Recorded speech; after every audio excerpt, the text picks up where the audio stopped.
Hola, ahí estamos. Bueno, buenos días, estas cosas pasan.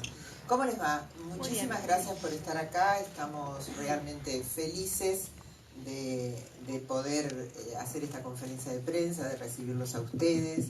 Como saben, estrenamos IT el próximo jueves, el 21 de septiembre. Y bueno, no les voy a contar a ustedes el éxito mundial que ha sido la película en cuanto a mercado abierto y que esperamos repetir acá con creces a partir del jueves que viene. La película va a salir con, creemos nosotros, más de 400 pantallas en Argentina y ha creado realmente un boom en comunicación y en todo. Pero además tenemos una adicional en este caso.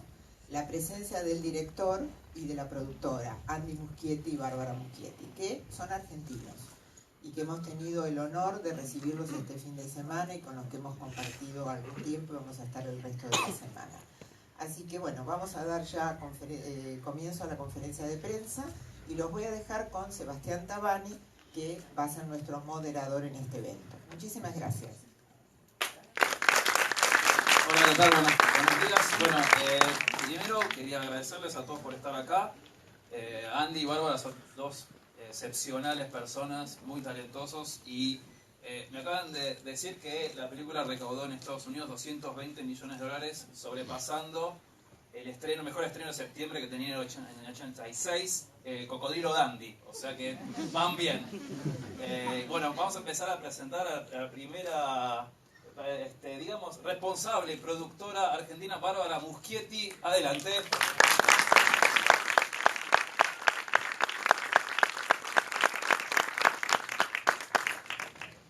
Bueno, primero hacemos un fotocall, fotos, o sea, párate ahí. Sí. Ahí. Por favor, correte un cachito más. Más. Esa es la foto. Bárbara, por favor. ¿Pasar para este lado? ¿Nos das el frente? ¿Pasar para este lado? En el medio y para el otro costado.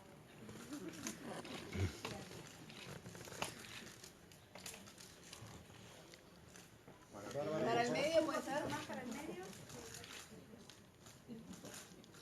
Más para el medio, más. Bárbara. Un cachito hacia tu derecha, por favor. Ahí, gracias. La cartera. ¿Estamos? Perfecto. Bárbara, antes de sentarte, ¿te querías acá conmigo? Claro.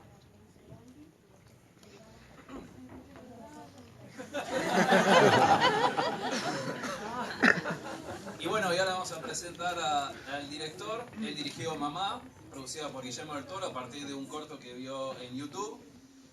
Y también es el director de IT. Le gustan mucho los alfajores. Andy Muschietti.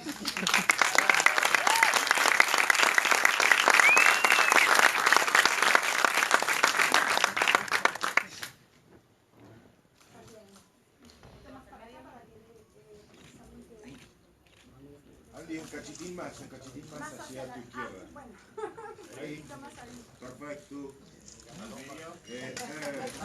Andy, al costado, acá. Para arriba. Para acá, Andy. Andy, al Al frente, medio, por favor. al frente puede ser.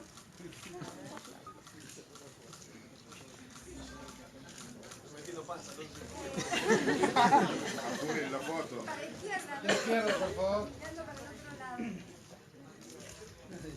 Andy.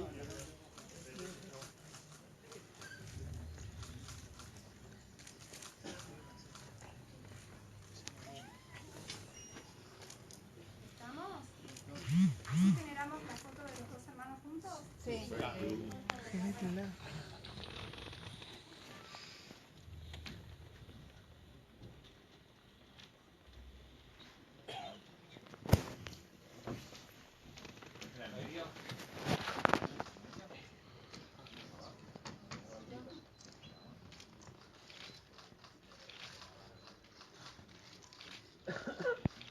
Un poquito más a la izquierda por los reflejos. Un poquito más. Un poquito más. Acá arriba, al costado. ¿Y acá al medio puede ser?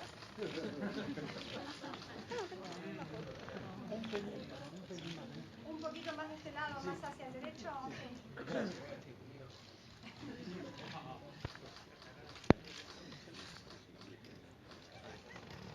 No va a querer acercarse a una cámara, ¿Están pobre. todos? Listo, gracias.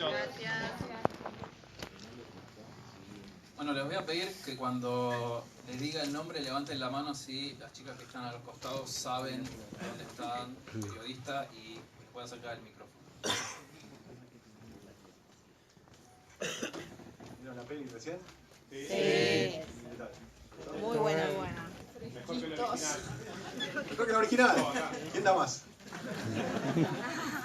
Bien, empezamos por Diego Curubeto. Bien, aquí estoy. Hola, ¿Qué tal, Diego? muy bien. Tengo dos preguntitas. Una, ¿cuál de todas las películas, que son muchas, inspiradas en la obra de Stephen King, te gustó más? Y luego, ¿cuál fue la relación y el camino para llegar a lograr que Stephen King te dé los derechos para filmar la película? De las adaptaciones de King, quizá Cuenta conmigo fue una de las que más me pegó. Shawshank Redemption, una de las memorables también, que más me gustó. Y Shining, por supuesto. Sí. A mí el Shining me merezco una sopapa de Stephen King, que no le gustó nada, pero bueno, mi favorita. ¿Y cómo llegamos a los derechos? Sí, ¿y cuál fue la relación, si hubo alguna, con Stephen King? Bueno, nosotros en realidad entramos cuando los derechos ya los tenía Warner, New Line, y simplemente Andy preparó un pitch increíble.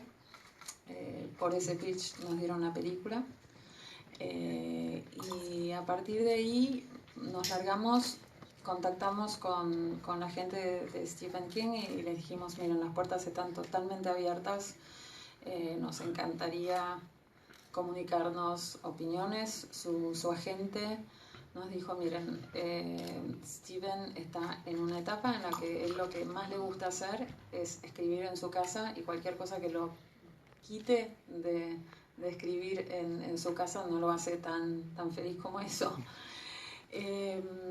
Nuestra relación con él empezó cuando él vio la película. El estudio nos dijo un día, el DCP está volando a Florida y le vamos a mostrar la película mañana, así que no hubo tiempo de preparación ni tiempo de tener demasiados nervios.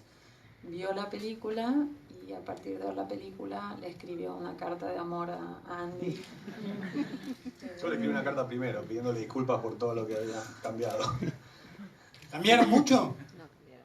¿Del libro? ¿El libro original? ¿Qué es el cambio que te parece más esencial? Bueno, hay estructuralmente la historia va por otros lados, aunque a grandes rasgos, bueno, el espíritu de la historia es el mismo. No sé si viste que en la peli los losers se pelean, se dividen, que es lo peor que les puede pasar porque los hace más vulnerables. Y bueno, después pasa lo que pasa con Beverly, y es un poco la motivación que tienen los losers para meterse en el agujero de nuevo. Quizá a nivel textural lo que más cambió fueron las encarnaciones de los miedos de los niños. En el libro es un poco, Stephen King hace un retrato de la infancia de los años 50, porque él creció en los años 50, y te habla de miedos muy relacionados con los monstruos del cine. Y están todos, está Drácula, está Frankenstein, está el monstruo, la criatura de la Laguna Negra, la momia. Y ahí es donde, ese fue uno de los lugares donde pensé que sería bueno meter la cuchara y explorar encarnaciones un poco más profundas y relacionadas con traumas infantiles más que monstruos de películas. Además, nunca me gustó la idea de hacer una traducción de los miedos del cine, lo hubiera tenido que meter a Freddy Krueger y eso, y no me parecía muy correcto. Hernán Moyano, perdón. Nada más. Hernán Moyano para Andy y Bárbara. Bueno, felicitaciones antes que nada por la película. Gracias, Hernán. Quería preguntarle, bueno, hace más o menos 2 décadas, un poco más, un montón de realizadores que se formaron viendo cine fantástico o Viaje al Inesperado, empezaron a hacer cine de terror con lo que tenían a mano. 2 décadas después, un argentino que se formó con esos mismos ciclos hace la que posiblemente sea la película de terror más vista de todos los tiempos. Uno, ¿qué se siente, Andy y Bárbara? Y después, ¿qué saben del desarrollo del cine de terror latinoamericano? Que sé que también están apoyando a un director venezolano llamado Alejandro Hidalgo. Sí, bueno, la sensación que yo tengo, por lo menos, es un poco irreal lo que está pasando ahora, así que no tengo una percepción como muy objetiva del asunto. Además no terminó, todavía estamos ahí a punto de superar al Exorcista, pero creo que faltan $3 o una cosa así. Pero es de un orgullo increíble, porque, digamos, como vos decías, o sea, yo crecí viendo películas de terror. Viaje al Inesperado fue una de las experiencias iniciáticas en esta aventura. Historias para no dormir. Creo que Chicho Ibáñez Serrador también nos volvió locos con su muñeco, Freddy muñeco. Pero hay muchas experiencias de esa época que es como una impronta casi, te deja deseando ver más y sentir más, y esa es la razón por la cual uno cuenta historias, ¿no? Porque es eso, como una especie de adicción que uno quiere recuperar la sensación y que irónicamente nunca la vas a sentir de la misma manera, porque cuando tenés 6 años, 7 años, las cosas ese tipo de experiencias te marcan para siempre. Entonces es como una especie de viaje de quimera inalcanzable. Pero es gratificante cuando mostrás la película por primera vez a una audiencia y ves a la gente reaccionando. Y en los últimos días ver las redes sociales y escuchar a pibes diciendo que la han visto por 5ª, 6ª vez a la peli en una semana, lo cual te hace pensar ese tipo de experiencias que uno tuvo, cuando las películas que uno vio 4 o 5 veces en una semana. En mi caso fue la historia sin fin o El regreso del Jedi. Entonces te das cuenta que es una película que al menos hay un sector del público que la está queriendo mucho. Entonces es importante y es emocionante también. Y te preguntó sobre el cine latinoamericano. Y bueno, con Alejandro Hidalgo vi su película La Casa al Final de los Tiempos en el Festival de Bruselas de Cine Fantástico, RIF, y me impresionó mucho la historia y me dio mucha curiosidad. Yo era jurado ahí y le propuse que lo produzcamos. Mirando yo, chico, me está mirando para atrás. No te rías, petrificado. Y lo invitamos a producirle la película, y ahora estamos con New Line tratando de sacarla adelante. Ya hay un guión y pinta bien, pinta muy bien. No, y ojalá podamos hacer eso para otros artistas latinoamericanos que vienen, que vienen con una valija que es con la que nos sentimos más cómodos, ¿no? Vienen con un lado cultural mucho más emocional, y creo que por eso nos sentimos tan cómodos trabajando con latinoamericanos y iberoamericanos. Y no solamente tiene que ser terror, ¿no? O sea, otros géneros que nos gustan. Nicolás Feldman.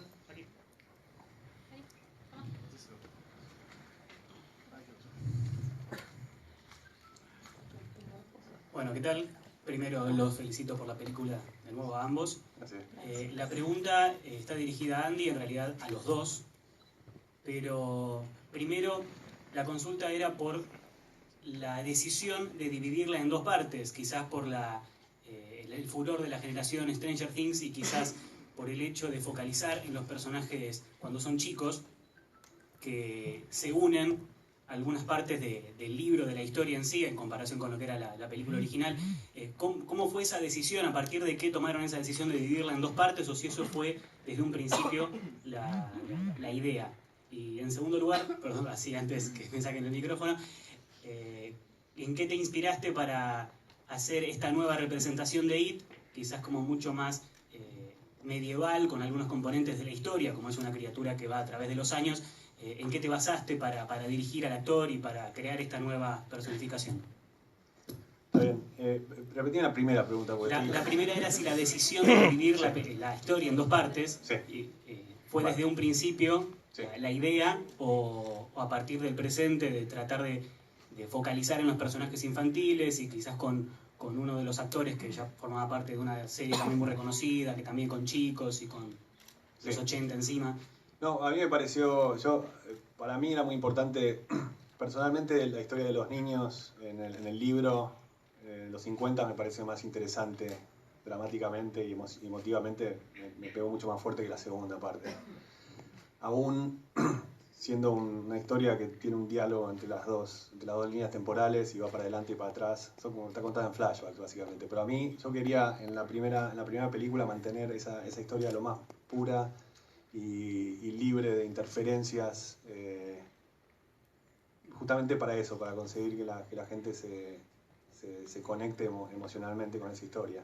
Pero era una idea que venía... Sí, venía... O sea, había sido, si no me equivoco, de Roy Lee Dan Lin, de los primeros productores, ¿no? Que decidieron dividir el libro. Sí, yo cuando me encontré con el guión existente, me pareció una buena idea. Aún, y ya en esa lo de rodaje, cuando salió Stranger Things, yo lo casteé a Finn Wolfhard cuando nadie lo conocía, y de hecho no vi la serie hasta varios meses después de terminar de rodar, justamente porque escuchaba como rumores y comentarios de que había similitudes. Pero Finn también, cuando aparece Finn en un cuarto de casting, es muy difícil no castearlo realmente, porque es una Ferrari. Sí, es un capo. Casi que lo descubrieron ustedes entonces. No, lo descubrieron estos pibes antes. Compartido. Pero es un personaje, creo que Richie es un personaje mucho más colorido, que no es un juicio de valor para nada, pero digo, la verdad que Finn tiene eso metido en su ADN. Es un pibe que puede hablar por horas y sin interrupciones y contar chistes en los peores momentos. En este momento está en algún lado contando un chiste. Y esa era una cosa que yo quería en el cast. Sobre todo para los personajes de Richie y Eddie, que son los más graciosos, son como los payasos del grupo. Quizá Eddie en el libro original no es tan gracioso, digamos, te reís de él más que con él. Y quería actores que tengan eso ya construido dentro de ellos, ¿no? Era parte de su personalidad, porque en el momento de rodar las cámaras, hay escenas que son improvisadas incluso, y yo estaba buscando un poco eso, que sean tipos que tengan autonomía y que puedan construir el personaje desde adentro y de su propia personalidad. Después la pregunta de Pennywise, ¿no? Claro, sí. ¿En qué te basaste para hacer esta nueva personificación? Tiene como varios ángulos eso, pero hay respecto a lo que dijiste del feeling renacentista que tiene, yo quería hacer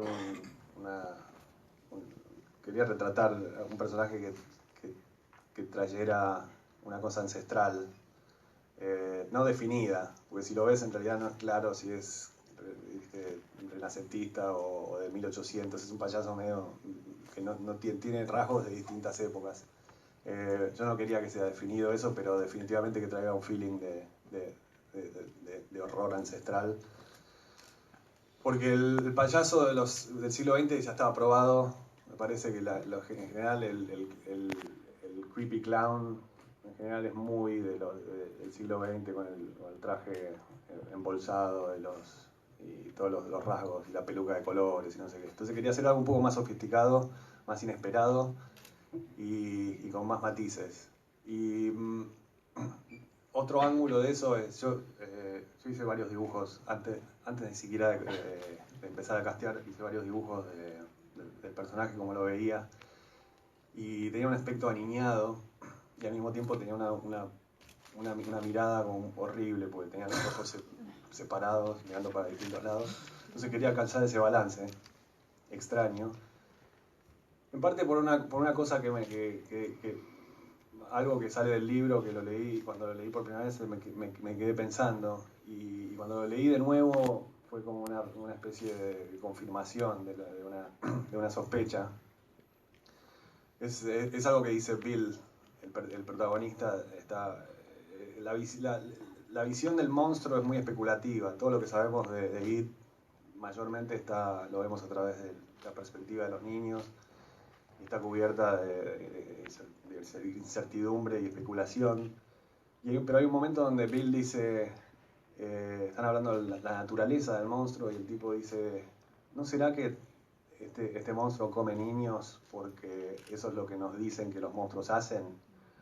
Entonces inmediatamente te lleva a pensar, quizás este es un monstruo que es real,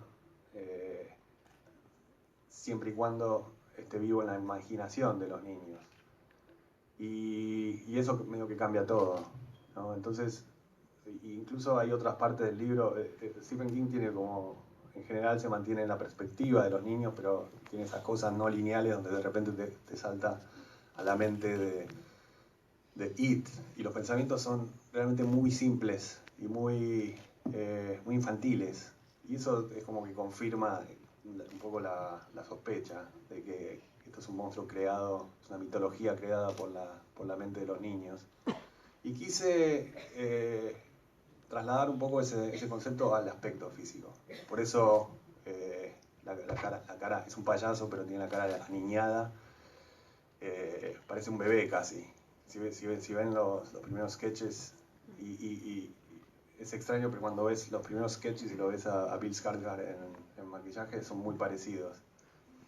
Y lo otro, ya que es lo más loco, yo ya tenía esa mirada estrábica desde el principio como concepto, y cuando lo vi, después de castearlo a Bill, le dije, mira, todo bien, pero en postproducción te voy a plantar un ojo para afuera.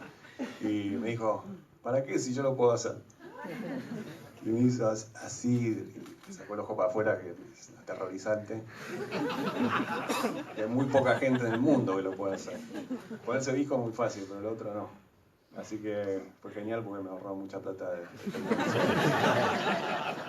y de todas las partes donde lo ves con el ojo piantado es él, 100%. Incluso en la escena inicial, que se le va el ojo en el medio de la conversación, tiene el ojo mirando para el otro lado, y hay mucha gente que piensa que es digital. Y varias veces me encontré discutiendo en las redes sociales diciendo, no es digital. No debería. Pero hay mucha gente, hay muchos snobs anti-digitales que inmediatamente piensan que algo raro es digital, y no me lo banco eso. Hernán, hay muchos de ustedes aquí. Hernán Cachadurian. Hola, ¿qué tal? Buenos días. Hola. Les quería preguntar, ¿qué es, digamos, qué películas... perdón, esto ya es una variante de las películas de Stephen King, ¿no? ¿Qué películas te asustaron cuando eras chico? ¿Cuáles te asustan ahora todavía? ¿Y qué directores son tus favoritos del género de terror? Bueno, hay varias etapas del terror. En mi vida, la primera, que fue la inicial, que fue una película de terror para mí, fue Encuentros Cercanos de la nave, y fue tremendo para mí, pero fue el mismo día que como que entendí la magia del cine y las historias, y lo llevé para siempre. La segunda etapa quizás viene con Viaje Inesperado. Ya tendría 6 o 7 años, y ciertas películas que me marcaron mucho, como el abominable Dr. Fives, El Hombre Omega, trilogía de terror, el muñeco Zuni, Monster, que es una peli que yo nunca la encontré, pero me acuerdo de esa imagen, donde el tipo que se está transformando se mira al espejo y de repente encuentra tiene un ojo en el hombro. Y fue Axel Kuchevaski que casi 30 años después o 35 años después me dijo, esa película es Monster. No la he vuelto a ver. Tengo miedo de morirme si la veo. Y entonces esa fue una etapa intermedia donde ya la adicción se fue creciendo. Después vino la literatura, Stephen King, Clive Barker, todos esos freaks.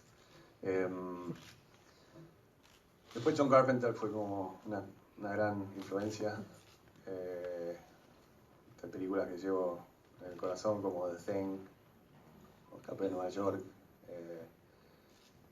Joe Dante también, Aullidos, una peli que me revolvió loco. Y Joe Dante es como más irregular, pero y la película, si la ves ahora, The Howling es como grasa, ¿no? Si la ves, tiene esos momentos en los efectos horripilantes, toda la escena donde hacen el amor enfrente de no sé si la vieron, pero tiene momentos brillantes. Nosotros la vimos en un cine en Mercedes, en Uruguay, estaba cayendo el techo, el verano del 84. Sí, tenía 11 años, era muy era una película para ver a los 11 años. Pero la escena esa, una gran escena donde la transformación del hombre lobo en el consultorio médico es una de esas cosas que te vuelven loco. Nuestros hijos nos llevaban mucho al cine, la verdad, eso fue una fortuna. Sí. Y después eran otras películas que me marcaron desde el punto de vista emocional y del valor de que tiene una historia, como El Corcel Negro, Black Stallion, o La Historia Sin Fin. Entonces, y después hay una serie de directores menos del género. A mí me encanta la comedia italiana, Dino Risi, El Sorpaso. Son películas que llegaron más tarde, cuando empecé a estudiar cine. Medio que todo ese romance por el terror queda un poco de lado y empezás como a abrir un poco la cabeza. Y nada, hay como un montón de influencias. Eso. Valeria Massimino para Andy y Bárbara.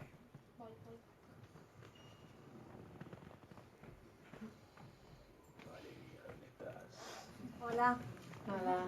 Sí, bueno, quería saber cómo se llevan trabajando juntos, si hay peleas, si son hermanos. Eso por un lado. Y después de esto no sé si le están lloviendo propuestas, que ya no los vamos a ver por ahí tanto acá, más allá. Y por otro lado, no sé, me da curiosidad, ¿qué tanta importancia le dan a la crítica? Están todo el tiempo ahí, algo que dijeron. Más de la que deberíamos. Como dijiste, por ahí contestás a algún troll que te pone esto CGI, bueno. Y a nivel mundial, o acá todos orgullosos, todos vamos a criticarla bien. ¿Cómo lo ves eso a nivel mundial también? ¿Querés contar cómo nos llevamos? Sí. Dale. Porque no me deja hablar. A ver, somos hermanos, es la persona que yo más quiero. Es mi hermano chiquito, pero somos socios y nos peleamos todos los días. Pero nos arreglamos rápidamente. Entonces es parte de la naturaleza, un rodaje es algo tenso por naturaleza y yo tengo que tratar de poner cierta estructura en su arte. A veces pero mira, lo que queremos los dos es hacer la mejor película posible y eso no lo duda nunca ninguno de los dos y eso es lo que nos mantiene. Y aparte es un negocio muy jodido y tener a una persona que sabes que va a estar mirando tus espaldas incondicionalmente no tiene precio. O sea, yo a veces me imagino lo que sería, y he producido muchos otros directores, ¿no? Pero yo la verdad es que prefiero trabajar con mi hermano porque doy todo y él da todo, entonces creo que estamos bien en ese sentido. Y somos muy distintos aparte, así que cada uno hace su especialidad y así, nada, vamos para adelante.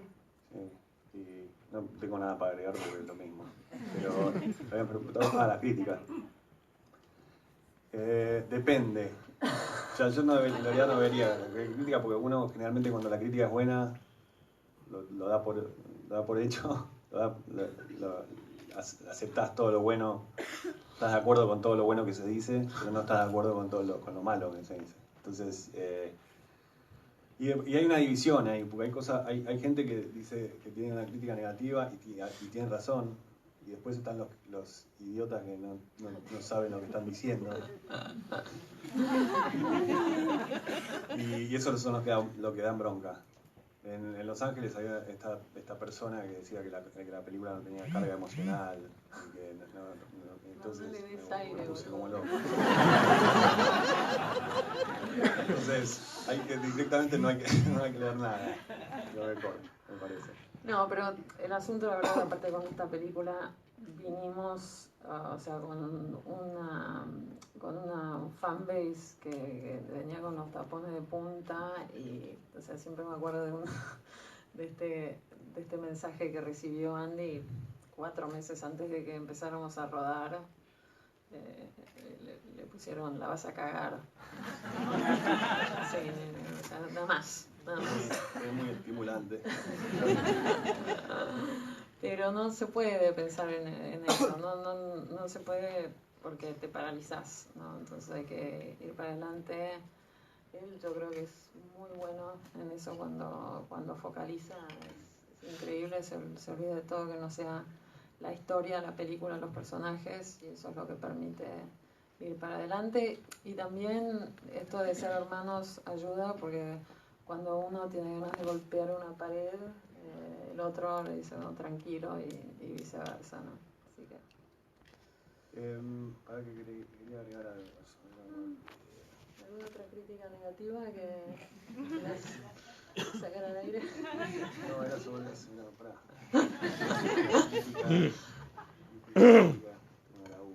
Bueno. Leandro Balbuena. No, eso quería decir, perdón, Leandro.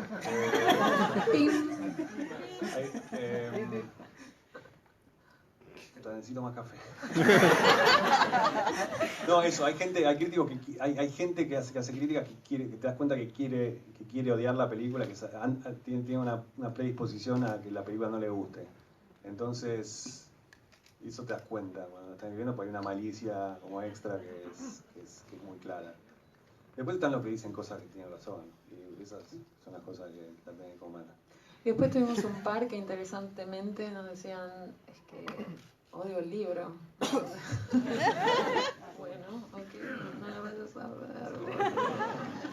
Y hay gente que hay críticos que no les interesa el cine de terror tampoco, entonces van y escriben cosas horribles porque no les gusta que los asusten. Bueno, interrumpo, ahora sí.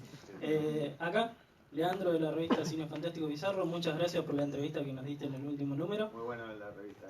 Bueno, muchas gracias. Fue chiquitita. Sí, se fue achicando con el correr de los tiempos. Sí, los problemas monetarios no importan. Bueno, nada, quería preguntarles a ambos, ¿cómo llegó Bill Skarsgård a la película? Sé que no sé si se había rumoreado o ya estaba casteado Will Poulter y nada, terminó siendo Bill por tema de agenda, supongo, pero la verdad que el personaje de Bill está perfecto. Superó ampliamente el personaje que había hecho Tim Curry. Quería saber si ustedes le habían mostrado videos sobre Tim o si él ya los había visto y decidieron llevarlo a otro ángulo, mostrar varias capas más de lo que decís de la película, de la miniserie anterior a lo que es esta. Y aparte quería saber todas estas pequeñas alegorías, homenajes que había al personaje de la Tortuga, que es un personaje muy conocido de It, si van a desarrollar quizás en la segunda parte un poco más sobre la Tortuga o se quedó por ahí en estas pequeñas homenajes. Sí. Por favor. ¿Quién la Tortuga? ¿Quién quiere la Tortuga? 3 nada más. Aguante la tortuga. Aguante la tortuga. Sí, Will Poulter se debe estar arrepintiendo ahora. No. Por cosas que no hay que decir. No, pobre, yo lo admiro mucho, Will Poulter, y la verdad que tuvimos una charla con él antes ni siquiera de empezar. Todavía estaba reestructurando el guión cuando yo expresé mis ganas de laburar con Will Poulter, porque la verdad que no habíamos hecho ningún casting todavía. Pero él ya estaba alejado del personaje, incluso en la etapa de Fukunaga. No quería meterse en un lugar tan oscuro, y es algo que hay que respetar. No, pero y aparte de eso, estaba en una película, o sea, en nuestra ventana, él estaba en el Maze Runner, y bueno, lamentablemente, o sea, por una serie de circunstancias o un accidente en el set, al final quedó liberado, pero nosotros ya estábamos súper enganchados con Bill. ¿Y cómo es lo que dice el gordo? La solución.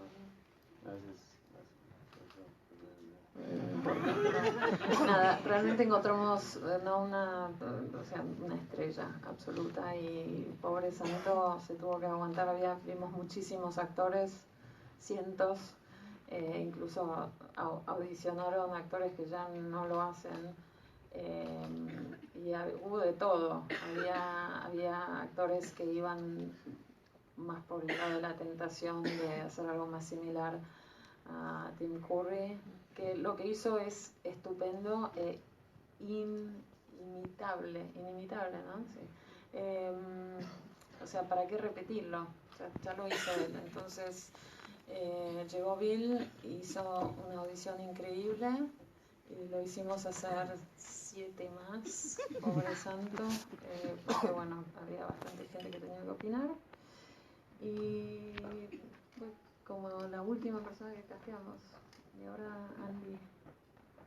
No, lo que me llamó mucho la atención de Bill, él hizo una audición hay muchos, cuando haces un casting así tan extenso, muchos actores mandan su tape, que a veces lo hacen en la oficina del director de casting, a veces lo hacen desde su casa. Y Bill me llamó muchísimo la atención del principio, porque él ya tenía incorporada ese balance extraño que yo quería alcanzar, que es una cara muy aniñada. Él tiene 25, ahora acaba de cumplir 27, pero en esa época tenía 25 años, todavía tenía esa cosa aniñada, pero tenía una mirada muy intensa y medio escalofriante cuando se ponía a actuar. Su performance inicial era muy distinta a lo que terminó haciendo. Pero inmediatamente me llamó la atención inmediatamente, y empezamos a laburar juntos a partir de ahí. Como dijo Barbie, fue una lucha porque tenés que convencer al estudio, a los ejecutivos, a productores, de que es él, mucho antes de tener el maquillaje y todo eso. Pero con Bill el trabajo colaborativo fue increíble. Es un pibe que no tiene miedo, además. Un papel como este requiere mucho coraje. Sobre todo, había actores de más renombre que yo los pedí para el casting, y no lo quisieron hacer directamente, porque yo creo que tenían un poco de reservas de hacer un personaje tan icónico y fallar. Bill fue todo lo contrario, como que se mandó, está en otro lugar de su carrera también, porque Bill, digamos, es como que estaba empezando recién, pero tenía algo tan especial, y lo hizo con tanto valor y coraje, que dije, es él. Y después de castearlo empezamos a explorar realmente todas las posibilidades, horas hablando del personaje, del libro, de las posibilidades además. Yo quería traer un personaje más profundo, con más capas, más profundidad que el personaje que todos conocen de Tim Curry, que era un tipo como ¿no? Era como, tenía un acting como mucho más parejo. Entonces, por un lado es un personaje icónico, pero por otro lado hay tanto por explorar. Si tomas la base y la esencia descrita por Stephen King, aunque él lo describe como una especie de bozo, Clarabelle, que son dos payasos televisivos de los años 50. Entonces, ahí me parece que para mí, para Bill, era como muy estimulante explorar todo ese espacio que nos dejaron que nos dejó Stephen King para explorar. Y básicamente el concepto fue el de impredecibilidad. ¿Impredictibilidad? Impredecibilidad. Impredecibilidad. Ahí está. En inglés me sale mucho mejor. No. Entonces, hacer un monstruo que realmente genera tensión porque no sabes lo que va a hacer y la manera en que lo va a hacer. Y en la película un poco la idea era pegar fuerte al principio, exponer ya ese comportamiento errático al principio, y el ataque ese súper violento que hace básicamente que todas las partes donde Pennywise no está en la película estén cargadas de tensión, justamente porque como audiencia ya tenés una noción de lo peligroso que es. Y si se come a un niño de 6 años, nadie está a salvo.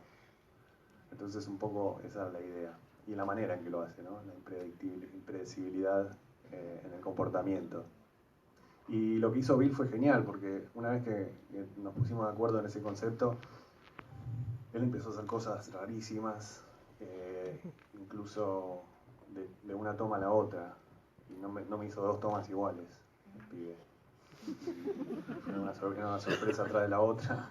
Y era parte del concepto, pero él lo hizo crecer de una manera increíble. A veces es un personaje muy físico también. Creo que Bill no se lo esperaba, pero cuando se tuvo que poner a hacerlo, él es muy exigente, entonces, y tenía que ir a todo trapo.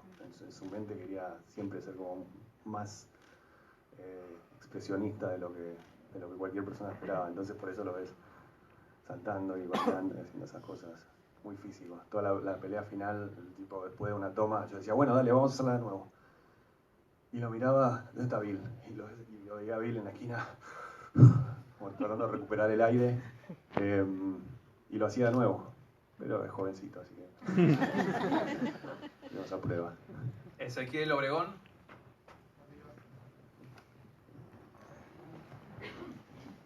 Bueno, nuevamente felicitaciones, acá arriba. Gracias. Yo sí creo que la película tiene una dimensión humana muy grande y creo que en buena medida es por esta convivencia que se da entre los niños. Me gustaría saber cómo fue prepararlos para empezar la película y más o menos si nos puedes contar un poco cómo fue el casting para dar con los 7 perdedores. Y la otra pregunta que te quería hacer tiene que ver con que vos heredaste un guión ya construido. ¿Cuáles fueron tus decisiones a la hora de modificarlo? Sí, yo quería que ellos formaran un grupo sólido y que se hicieran amigos antes de filmar.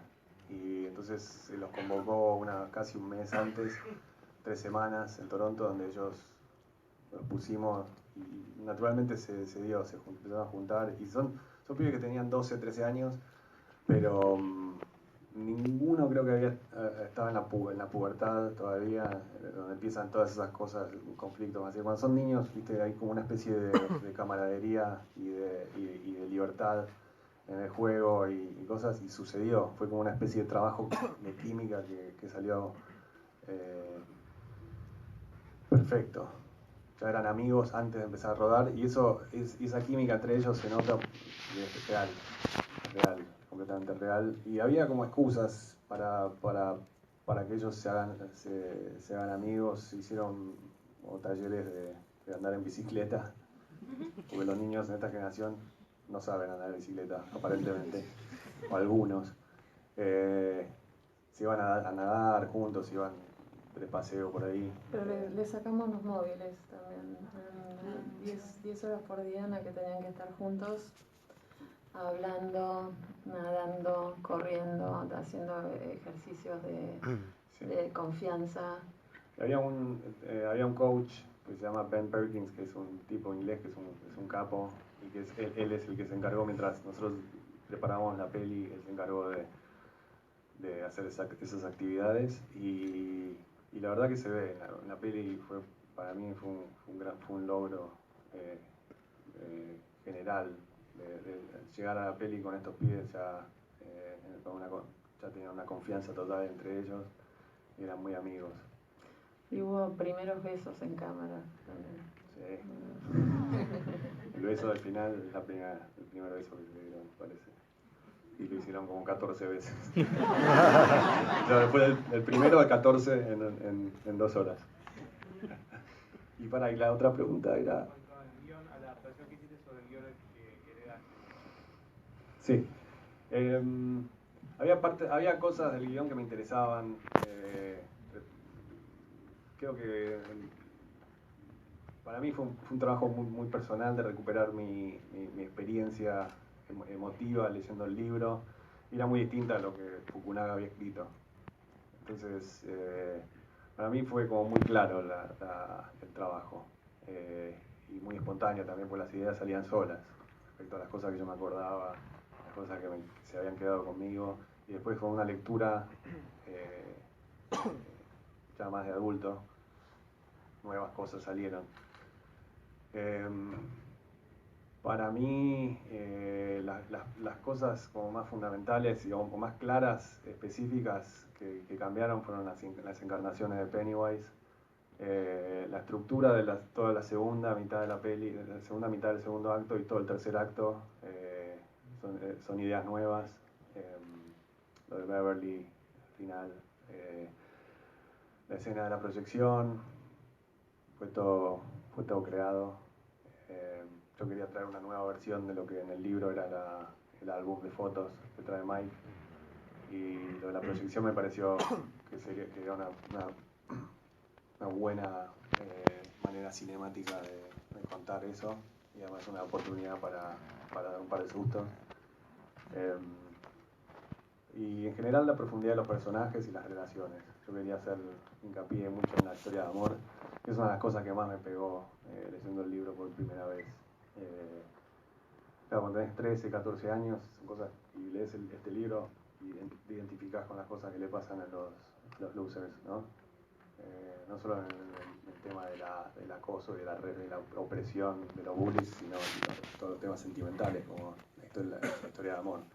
Son cosas que uno, en esa época, esas primeras experiencias las vivís muy a flor de piel, y por eso conectás tanto con esos personajes. Entonces, yo quería traer esas experiencias de nuevo a esta película. Y como viaje personal fue fantástico, porque me reencontré con esa época de mi vida. Y la elección del casting tiene mucho que ver con ella, con eso. Yo cuando la vi a Beverly, a Sofía Lillis por primera vez, dije, es ella, no me jodan más.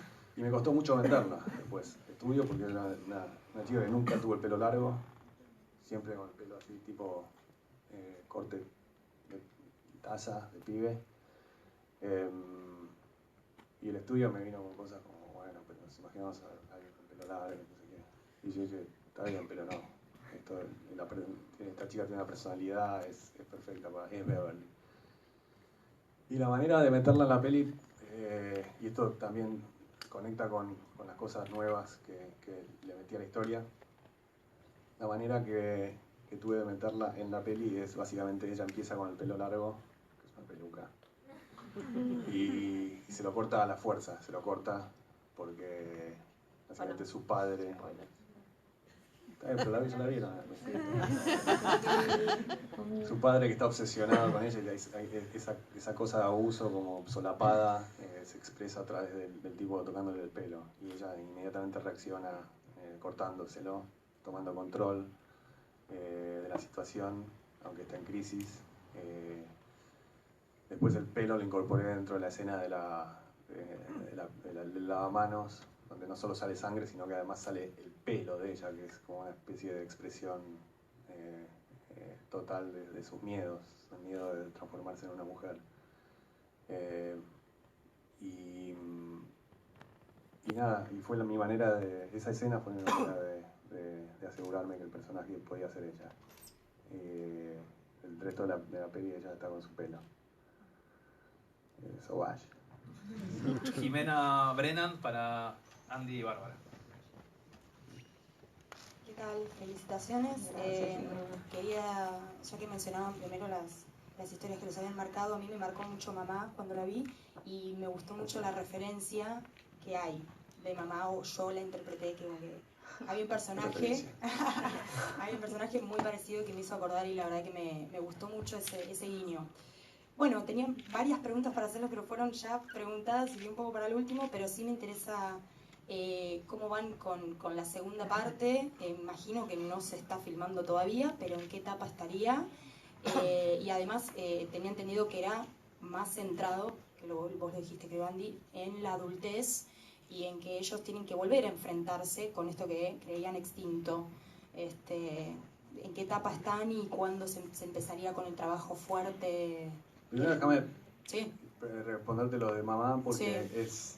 Mamá es como una especie de encarnación de un miedo literal mío, que es un cuadro de Modigliani que había en mi casa, una copia, obviamente. Perdón, ¿es también Botet, de Javier Botet? No, no es. Ah, perfecto. No es. No, es aquí una no es. actriz canadiense que se llama Tatum Lee. Perfecto. Es genial. Pero está muy transformada, está como retocada digitalmente. Pero sí, mamá ya era una traducción literal de mi miedo a Modigliani. Y esto es más literal todavía, pues es un cuadro. O sea, más obsceno no puede ser. Y sí, todavía me aterroriza ese tipo de estilo, porque para un niño que no entiende lo que es un estilo y una visión de un artista, ves esa cosa y es un monstruo. Y para mí todavía es un monstruo. Lo sigo metiendo en las películas. Y respecto a la segunda parte, como dije antes, me gustaría armar una historia respetando la esencia del libro, pero y también respetando ese diálogo entre las dos partes, entre las dos líneas temporales.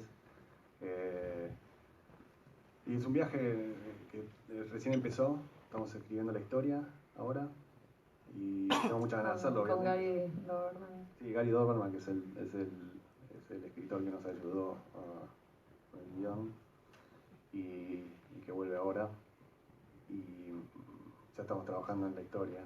Y nada, o sea, para mí es un desafío porque quiero hacer una buena peli, mejor incluso de lo que es la historia, o sea, mi recuerdo de la historia de los adultos, y manteniendo ese duelo de tonos, donde hay terror, y emoción y comedia, pero sobre todo capitalizando la conexión emocional que hay con los niños, y usando el recurso de los flashbacks. Pero los flashbacks no quiero que sean gratuitos, sino que sean parte como esencial de la trama principal. Básicamente lo que estos adultos tienen que hacer es recurrir a sus recuerdos para encontrar las claves para finalmente matar a Pennywise. Cosas que pasaron en ese verano que no se acuerdan y que son señales de la tortuga. Vamos con la última pregunta. Eduardo Sarregui. Acá. Aquí, pero no es Eduardo. Ah, perdón. Edurna, perdón. Hola, ¿qué tal?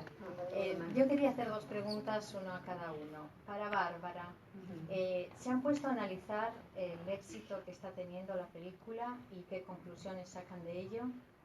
Y para Andy, ¿cuál sería la cronología de sus próximos trabajos? ¿Qué podemos esperar en lo inmediato? Bueno, el éxito de la película es evidente, es sorprendente. Creo que ha tocado una fibra que no se esperaba nadie después de un verano, invierno aquí, pero verano en el hemisferio norte totalmente gélido, donde nadie fue al cine. Y desde la primera función que fuimos a ver, fue un cine de Los Ángeles, a las 11:15 de la noche, estaba lleno completamente.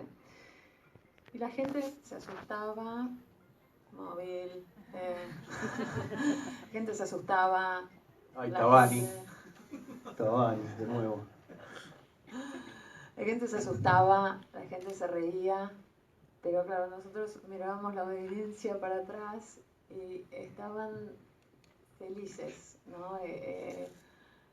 fue realmente la sensación que yo me acuerdo haber tenido viendo, qué sé yo, De Vuelta al Futuro, o Poltergeist, o qué sé yo, E.T., Gremlins, esas películas que en la adolescencia eran todo, ¿no? Y yo creo que la sensación esa, y de hacerlo en grupo, en un momento en el que estamos tan desconectados y que lo único que miramos es el puto telefonito, ha hecho que la gente vaya al cine, y los números que hemos visto han sido increíbles a nivel de que la gente va 3, 4, 5 veces a ver la película, y no fans desesperados, o sea, gente que quiere repetir la experiencia, y mucha gente que hace bookings por grupo, ¿no? Que de repente hay bookings de 20 personas, que es algo inusual.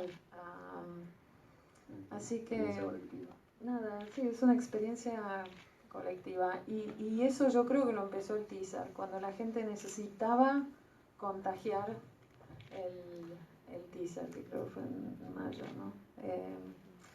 Así que nada, estamos agradecidísimos, están todos los estudios en Estados Unidos agradecidos, porque de repente la gente ha vuelto al cine y recuerda la experiencia de ir al cine, no mirar todo en Netflix, ¿no? Así que... Rompiste la mesa, ahora rompió la mesa. Todo, un desastre. Disculpen. Y ahora la pregunta de... No sé si lo respondí. Sí, perfectamente.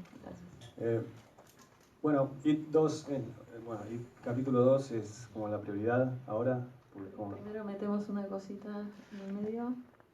Bueno, vamos a filmar el piloto de una serie basada en un cómic que se llama Lock and Key. Escrita por el hijo de Stephen King, Joe Hill. Estamos adaptando a toda la familia. Owen. No, Joe vio la película así en función privada, y creo que es uno de los fans más grandes de la peli. Quedó alucinado, y su hijo también. Y inmediatamente nos contactó para ver si nos interesaba. Y yo, que no había leído el cómic, lo leí y me pareció fascinante.